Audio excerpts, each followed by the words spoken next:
Olha, gente, os direitos da pessoa idosa estão reunidos no Estatuto do Idoso, aprovado em 2003, após quase uma década de tramitação no Congresso Nacional. O Estatuto regula os direitos das pessoas com idade igual ou superior a 60 anos. O número de brasileiros com mais de 60 anos superou os 30 milhões em 2017, segundo a Pesquisa Nacional por Amostra de Domicílios Contínua, divulgada em abril deste ano pelo IBGE. E a tendência é que o envelhecimento da população acelere de forma a, em 2031, o número de idosos superar o de crianças e adolescentes de 0 a 14 anos no Brasil. As mulheres são maioria expressiva nesse grupo, com quase 17 milhões, enquanto os homens idosos são 13 milhões. O envelhecimento da população no Brasil mostra que será necessário investir cada vez mais em programas que atendam às necessidades dos idosos. No Revista da Cidade, vamos conhecer os direitos que amparam os idosos.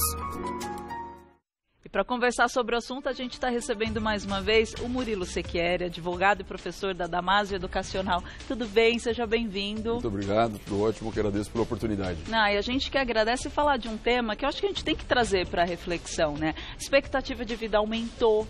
Você pode ver, antigamente as pessoas iam embora, faleciam com 60 anos de idade, o avanço da medicina, a conscientização na qualidade de vida, em como se alimentar. Acho que tudo isso ajudou as pessoas a viverem mais, né? E eis que a gente tem esse estudo que a gente acabou de falar e temos o direito do idoso. Na sua opinião, esse direito do idoso, ele é completo pela realidade que a gente tem hoje? Ou é necessário criar uma nova estrutura? Porque hoje a gente tem uma nova realidade, né? Querendo ou não, se você for analisar. Olha, de fato, a legislação em si é uma legislação muito boa. Ela é boa. Uma legislação completa, ela contempla a proteção de todos os direitos fundamentais dos idosos, Ótimo. O que é bastante louvável. O fato é que a lei não prevê recursos para que essas medidas, para que essas políticas públicas sejam implementadas. De onde é que o dinheiro vem, por exemplo, para que haja prioridade aos idosos, para que haja gratuidade aos idosos em determinados setores, em determinados serviços. Sim. E isso acaba fazendo com que o Estatuto não seja tão efetivo como poderia ser.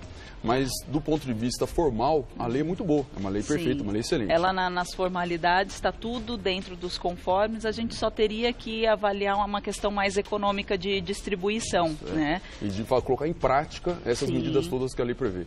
De fato, é um fato real. A expectativa de vida do brasileiro tem subido ano após ano.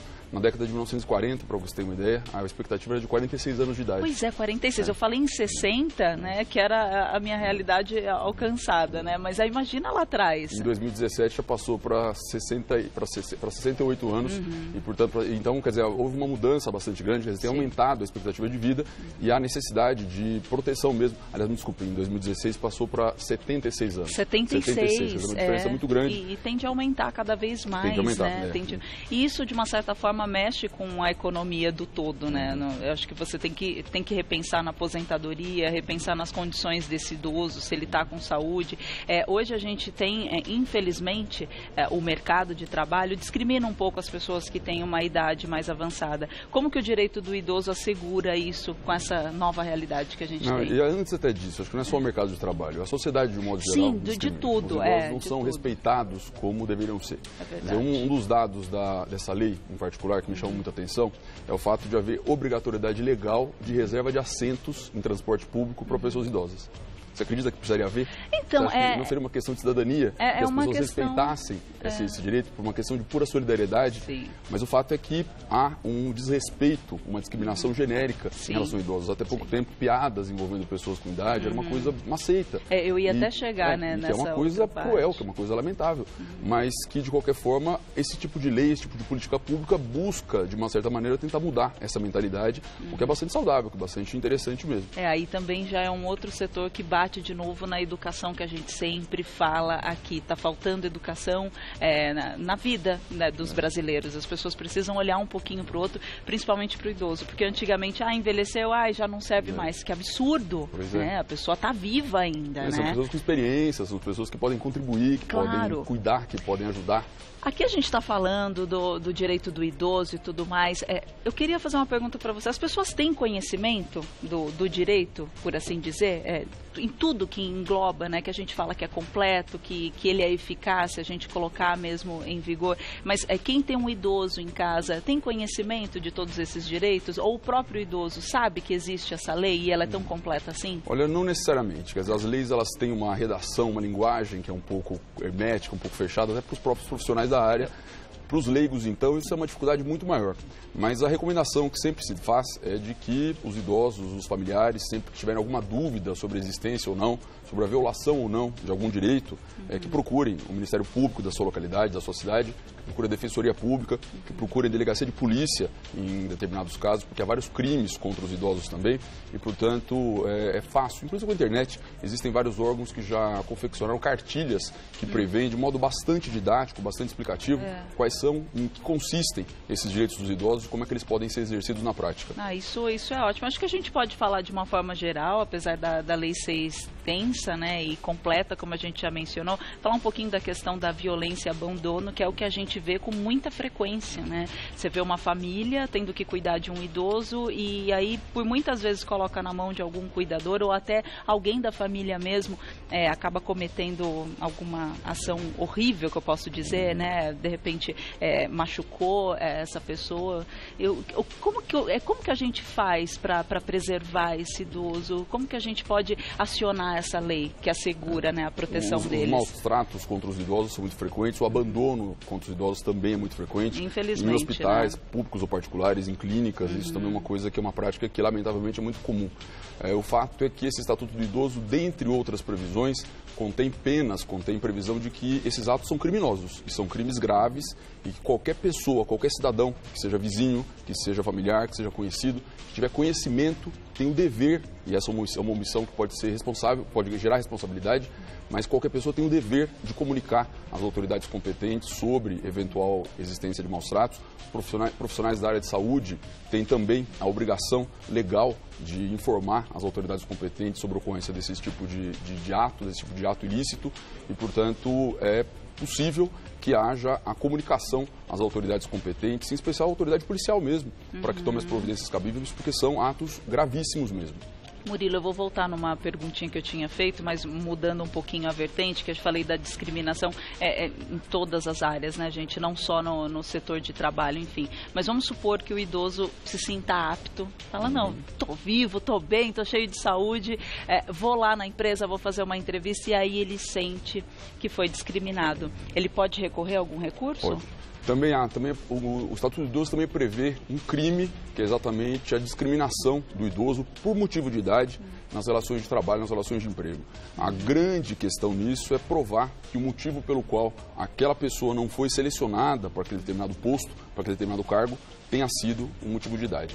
Mas se essa prova puder ser feita, o autor dessa conduta é responsável, inclusive criminalmente, além das responsabilidades civis e administrativa, mas o fato é que há responsabilidade criminal também. A gente tem que mudar essa realidade, né? Ainda mais com essa expectativa que, não só por causa dessa expectativa, tá, gente, mas também por ela. A gente tem que aceitar, a pessoa tá ali, tá bem, e vai fazer um bem danado ela voltar a trabalhar, vai se sentir útil, né? Vai se sentir inserido na sociedade, porque a vida não acabou.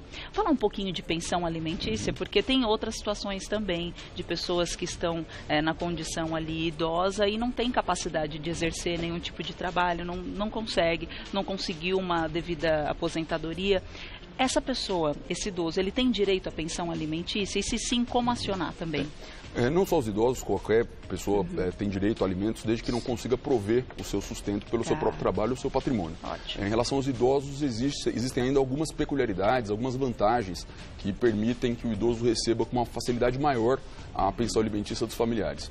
Uma dessas vantagens é que o idoso pode exigir de qualquer um dos filhos, por exemplo, o pagamento da pensão de modo integral. Então, se o idoso precisa, por exemplo, de R$500, de R$800 para viver de modo digno, R$1.000 por mês, ele pode escolher qualquer um dos devedores, qualquer um dos filhos, para exigir integralmente o pagamento da pensão. É aquilo que em inglês se chama de solidariedade, mas esses são os benefícios, portanto, os idosos têm direito, sim, a propor ação alimentícia contra os familiares. E se não houver ninguém da família, essa pessoa se considera absolutamente sozinha no mundo, de onde vem esse dinheiro? Previdência Social. O INSS é a única possibilidade. A própria lei prevê que se não houver nenhum familiar em condições de prestar os alimentos, e que daí a Previdência Social é que vai acabar pagando uma pensão pensão, que vai ser uma pensão previdenciária para esse idoso carente. Nossa, e bem o que o Brasil está passando, né, por essa reforma que não acontece nunca, né, que a gente espera que venha logo, né, porque muitas pessoas precisam e estão realmente sozinhas aqui nesse mundo. Falar em relação à obrigação do poder público quanto à saúde do idoso, porque eu escuto muitas pessoas com mais de 60 anos bastante inseguras em relação a plano de saúde. Eu não consigo, porque você vai ficando mais velho, o plano de saúde fica muito mais caro e aí se vê, né, completamente dependente do poder público. O que eles têm de garantia em relação a isso? Bom, em relação à saúde, existem alguns pontos importantes. Um desses primeiros pontos é que o Estatuto do Idoso prevê a proibição de que haja aumento de planos de saúde, planos privados, por faixa etária a partir dos 60 anos. Quer dizer, a última faixa etária até a qual se pode aumentar por esse motivo é aos 59 anos. Dali para frente não pode haver mais nenhum reajuste por mudança de faixa etária. Então isso já seria uma certa garantia. O que não quer dizer que para o idoso seja o plano acessível, que seja um plano barato, e muitas vezes não é, o que faz com que o idoso muitas vezes desista ou nem possa aderir ao plano de saúde.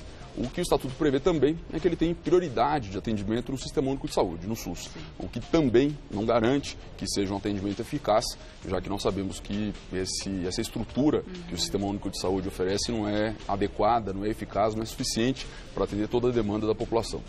Tá. É complicado porque às vezes os hospitais estão entupidos, né? A gente vê a massa toda reclamando, né? Que não tem um atendimento, aí vem mais a condição do idoso. É muito triste, né? É uma realidade muito triste, mas a gente torce para que seja reformulado, né? Tem grandes pessoas, a gente fala muito de políticos corruptos, enfim, mas tem uma minoria que está tentando fazer diferente lá e eu acredito muito nessas pessoas. Bom, vamos falar um pouquinho do crédito consignado, né, para o idoso. Como que é garantido para eles? O crédito consignado é uma espécie de empréstimo, um empréstimo relativamente fácil de ser obtido, mas esse tipo de crédito ele é oferecido para quem é servidor público e para quem é pensionista, para quem são as pessoas aposentadas. E aí sim é que o idoso pode se encaixar na qualidade de pensionista. Esse é um crédito que para o idoso, para quem toma o crédito, ele não é muito alto, ele não tem taxa de juros tão altas, mas é para o banco muito garantido, porque vai haver desconto direto. Assim que o benefício previdenciário cai, já o banco pode se apropriar daquela mensalidade do empréstimo. É até comum a gente, né, falar do crédito consignado, mas quando o idoso pode perceber que está existindo um abuso em relação a esse empréstimo? Para começar, existe uma faixa consignável, quer dizer, um limite, um percentual máximo que o idoso pode pegar de empréstimo consignado. E não pode comprometer mais do que 30% da sua renda. Então, portanto, essa já é uma limitação. Se eventualmente alguma instituição financeira fez alguma proposta ou celebrou um contrato com o idoso que exceda esses 30% da renda mensal, isso já é ilícito e, portanto, isso já é passível de discussão. Uma outra questão é a cobrança da taxa de juros. A taxa de juros também, se for abusiva, é possível que seja discutida em juízo, mas para isso é necessário que haja assistência de algum advogado, que pode ser público. A Defensoria Pública tem exercido um papel fundamental na defesa desses direitos e, portanto, é bem recomendável que as pessoas que tenham dúvidas quanto à legalidade ou não das cláusulas nesses contratos de empréstimo consignado, que procurem a Defensoria ou o PROCON da sociedade para tentar obter informações nesse sentido. E caso esse idoso tenha adquirido essa dívida e venha a falecer, quem é o responsável? O fato é que, quando se trata de dívida, é transmissível à herança, não aos herdeiros. E a herança se houver. Não quer dizer que se o idoso em questão tiver deixado algum patrimônio, é sobre esse patrimônio que vai haver a penhora para que sejam pagos esses débitos em aberto. E se não houver herança? Aí o banco é que fica sem receber. Fica sem receber mesmo. Isso não é específico em relação aos idosos, em relação a qualquer pessoa. Qualquer pessoa que tem dívidas e não tem bens, se eventualmente falece, o credor é que não recebe. Gente, é engraçado, né? Você vê que na teoria tudo funciona muito bem. Tinha até aquela questão do ônibus, né?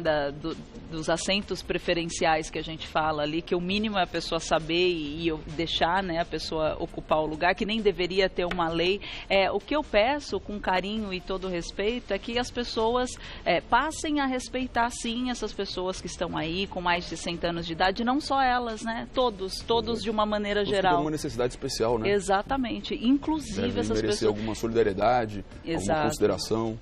Que estão precisando, né? Eles precisam de mais cuidados. Agradecer sua participação, Murilo Sechieri, advogado e professor do Damásio Educacional.